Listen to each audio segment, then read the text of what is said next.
Hey everyone, welcome back to my channel.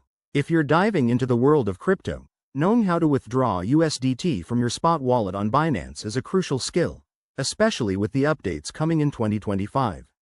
Today, I'll walk you through the process step by step, so you can do it quickly and securely. Let's get started. First, make sure you're logged into your Binance account.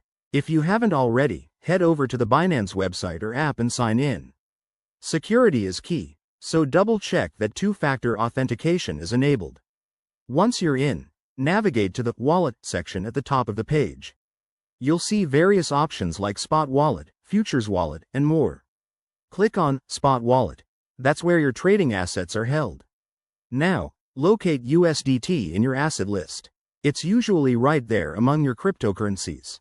Click on it to view the details. This will take you to a page where you can manage your USDT. Next, find and click the Withdraw button. Binance might have updated its interface by 2025, so look for any new prompts or options related to enhanced security features. You'll then need to enter the withdrawal details. Start by selecting the network for USDT. Options like TRC20 or ERC20 could affect fees and speed. Enter the wallet address you're withdrawing to. Make sure it's correct to avoid losing your funds. Then, input the amount you want to withdraw, and don't forget to check the estimated fees. Before you hit confirm, review everything carefully.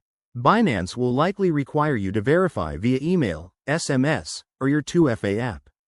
Once verified, your withdrawal request will be processed. In 2025, Binance may have faster processing times or new verification steps, so keep an eye on their announcements.